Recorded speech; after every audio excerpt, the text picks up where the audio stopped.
Friends, आज इस video में हम वोल्ट मीटर और एम्पियर मीटर, जिसको आमीटर भी बोलते हैं, उसके बारे में जानेंगे।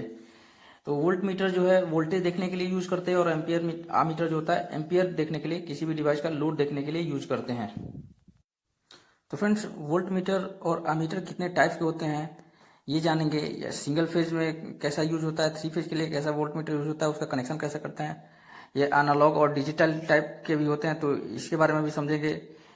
इसके अलावा इसके लिए जो रोटरी सेलेक्टर स्विच यूज करते हैं दोनों को थ्री फेज का देखने के लिए, वोल्ट मीटर वोल्टेज और एम्पियर, उसको भी समझेंगे। उसके अलावा सीटी जो यूज करते हैं, वो सीटी करंट ट्रांसफार्मर क्या होता है, थोड़ा बहुत सीटी रेशियो के बारे में भी समझेंगे। तो फ्रेंड्स, चलिए वीडियो शुरू करते हैं।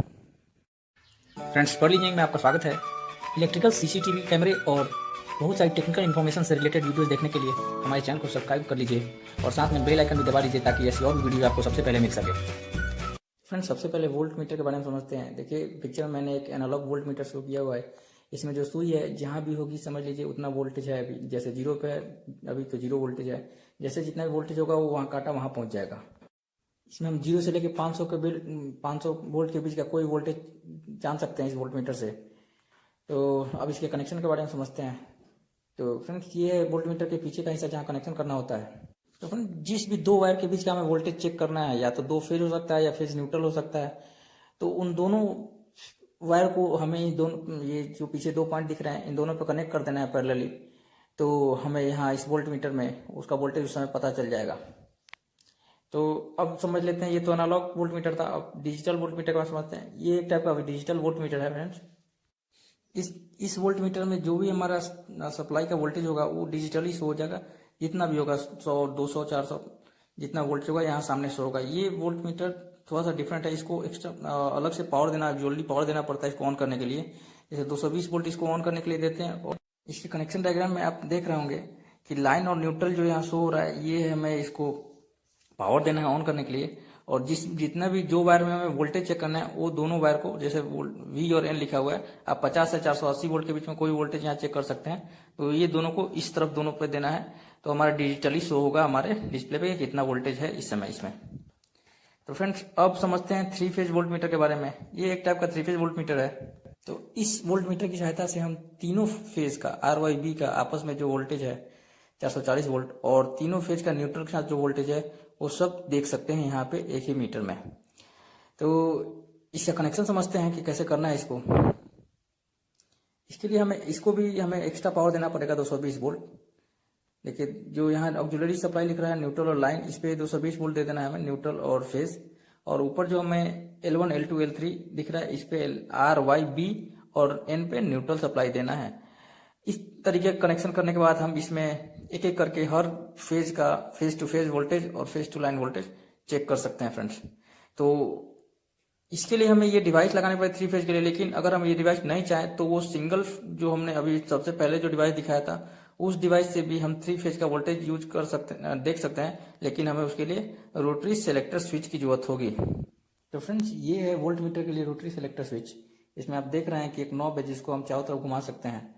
तो इसमें आप देखिए टॉप पोजीशन पे ऑफ है। उसके अलावा जो है अपने ये राइट साइड पे जो है फेज का न्यूट्रल के साथ, और दूसरी तरफ एक फेज का दूसरी फेज के साथ वोल्टेज दिखाया गया है। इस तरीके से हम वोल्टेज चेक कर सकते हैं फेज और न्यूट्रल के बीच का और फेज के बीच का। तो फ्रेंड्स, अब इसको हम डायग्राम के हिसाब से समझ लेते हैं कि इसका कनेक्शन कैसे करना है रोटरी स्विच का अपने वोल्ट मीटर के साथ और पावर के साथ। तो आप देख रहे हैं जैसे इसमें RYB न्यूट्रल है लाइन, इसमें से चारों से RYB न्यूट्रल से एक एक वायर उठाया हमने। और हमारा जो रोटरी स्विच है इसमें हमारा RYB N पॉइंट हो गए 4 पॉइंट, वहां टर्मिनेट कर देना है इसको। उसके अलावा जो रोटरी स्विच में 2 पॉइंट हो गए V1 और V2 करके, वो V1 V2 से वायर उठा के हमने वोल्ट मीटर का यहाँ जो 2 पॉइंट है वहां पे लाके डाल देना है। देखिए, हमने कनेक्शन एक तरफ दिखाया हुआ है इन और आउट का। इन में देखिए RYB और N शो हो रहा है और आउटपुट में क्या हो रहा है V1 V2। ये रोटरी स्विच में भी आप देख सकते हैं। तो इस तरीके से इसका कनेक्शन करना है। अब फ्रेंड्स, आमीटर को समझते हैं। ये फ्रेंड्स, जो पिक्चर मैंने शो किया हुआ है ये है सबसे बेसिक आमीटर। इसमें आप देख सकते हैं 0 से लेकर 40 एम्पियर तक की सेटिंग की हुई है। इसमें डायरेक्ट जो हमें सीरीज में कनेक्शन कर देना है उस केबल के साथ जिस केबल का हमें लोड पता करना है।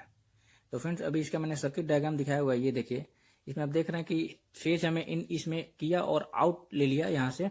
मतलब जितना भी एम्पियर होगा वो ये जो लोड होगा ये एम्पियर मीटर से होके गुजरेगा, इसलिए इसकी रेंज कम होती है, क्योंकि इतना हैवी एम्पियर के लिए इसको यूज नहीं कर सकते हैं। इसलिए फ्रेंड्स अब हम दूसरे टाइप का अमीटर देखते हैं। देखिए ये नेक्स्ट लेवल है। इसमें आप नीचे आप देख रहे हो यहाँ पे 100/5 एम्पियर लिखा हुआ है, मतलब ये ऐसा एमीटर है जिसमें हमें अब सीटी यूज करना पड़ेगा। सीटी क्या होता है ये देखिए फ्रेंड्स, ये पिक्चर में अभी मैंने दिखाया, करंट ट्रांसफार्मर है। तो फ्रेंड्स जिस भी केबल के अंदर का एम्पियर लेना है हमें, उस केबल को इस सीटी के अंदर डाल देते हैं और इस सीटी के 2 वायर को हम इस एमीटर के साथ कनेक्ट कर देते हैं। तो अब फ्रेंड्स समझते हैं कि सीटी कैसे काम करता है। तो फ्रेंड पिक्चर में मैंने एक करंट ट्रांसफार्मर दिखाया हुआ है। करंट ट्रांसफार्मर क्या होता है, एक लोहे की कुंडली पे कॉपर वायर की वाइंडिंग की हुई होती है चारों तरफ, और उस वो जो कॉपर कुंडली और जो हमारा लोहे की कुंडली होती है वो बीच का हिस्सा खाली होता है, जिसमें हम अपना मेन केबल डालते हैं। तो जब हम उसमें मेन केबल डाल के उसमें पावर चालू करते हैं तो उसमें करंट जो होता है, उस करंट की वजह से हमारा ये जो सेकेंडरी वाइंडिंग है, जो हमारा कॉइल की वाइंडिंग है, उसमें भी एक करंट इंड्यूस हो जाता है। तो उसमें जो करंट सेकेंडरी में जो करंट इंड्यूस होता है वो हमारे मेन करंट का एक बहुत ही छोटा भाग होता है। इस रेशियो को हम ट्रांसफार्मर रेशियो, सीटी रेशियो बोलते हैं। सीटी रेशियो क्या होता है, primary current by secondary current. तो जैसे मान लीजिए कोई भी सीटी जिसका रेशियो 100/5 है, उसका मतलब हुआ 100/5 मीन्स 20%। तो 20वां हिस्सा कम कर देगा, मतलब अगर मेन केबल में 100 एम्पियर होगा तो हमारे सेकेंडरी वाइंडिंग में 5 एम्पियर ही इंड्यूस होगा। वो 5 एम्पियर ही हमारे एम्पियर मीटर को जाता है, और एम्पियर मीटर भी का भी एक सीटी रेशियो होता है, जो वो अपने सीटी रेशियो के हिसाब से हमारे सेकेंडरी वाइंडिंग करंट को मेन वाइंडिंग के करंट के हिसाब से चेंज कर देता है, और वही करंट हमारा शो होता है, मतलब एक्चुअल करंट हमारा वहां पे मीटर पे शो होता है। तो फ्रेंड्स मैं समझता हूँ अब आपको सीटी और सीटी रेशियो बहुत अच्छे तरीके से समझ में आ गया होगा। तो अब हम इसका कनेक्शन समझते हैं। तो फ्रेंड्स आप डायग्राम में समझ देख रहे होंगे कि ये जो रेड कलर का वायर है वो मेरा मेन केबल है। मेन केबल हमारे सीटी से वो गुजर रहा है, और उसका S1 S2 मैंने सीटी के कॉइल पे डाल दिया है। ये हमारा डिजिटल एम्पियर मीटर है। इसमें थोड़ा सा अलग कनेक्शन है। इसमें क्या होता है कि हमें इसके लिए एक ऑक्सिलरी पावर भी देना होता है 220 वोल्ट का। देखिए अभी कनेक्शन में दिखा हुआ मैंने कि 220 वोल्ट यहाँ हमने दिया, और सीटी का वायर जो है हमने ये सीटी वाली जगह पे दे दिया। अब समझते हैं 3 फेज एम्पियर मीटर को। ये एक टाइप का 3 फेज एम्पियर मीटर है। इसमें आप देख रहे हो L1 L2 L3 शो हो रहा है, तीनों लाइन का, तीनों फेज का हम करंट इसमें देख सकते हैं। तो इसका ये कनेक्शन डायग्राम है, जिसमें आपको ऑक्सिलरी सप्लाई L और लाइन और न्यूट्रल देना पड़ेगा। उसके अलावा ये तीनों सीटी का कनेक्शन यहाँ पे करना है। S1 S2 पहला, S1 S2 I2 पे दूसरा, I3 पे तीसरा, इस तरीके पे तीनों कॉइल का कनेक्शन यहाँ पे कर देना है। अब फ्रेंड समझते हैं कि अगर इस एम्पियर मीटर में हमें तीनों फेज का एम्पियर देखना हो तो क्या करेंगे। तो इसके लिए हमें एम्पियर मीटर सिलेक्टर स्विच की आवश्यकता होगी। तो फ्रेंड्स ये एक टाइप का एम्पियर मीटर सिलेक्टर स्विच है। इसमें हम तीनों फेज का एम्पियर देख सकते हैं। ये दूसरे टाइप का है, सेम, दोनों सेम ही है। तो अब देख पा रहे हो कि इसमें R/B 3 पोजीशन दिए हुए हैं और चौथा पोजीशन ऑफ का पोजीशन है, मतलब जहां भी हम नॉब को घुमाएंगे तो हमें उस फेज का एम्पियर मिल जाएगा। तो इसका अब हम कनेक्शन डायग्राम समझते हैं। फ्रेंड्स ये हमारा सिलेक्टर स्विच का पीछे का हिस्सा है जहां कनेक्शन करना है। इसमें आप देख रहे हैं कि R/B N और A1 A2 इतने पॉइंट्स दिए हुए हैं। तो R/B N जो है इस पे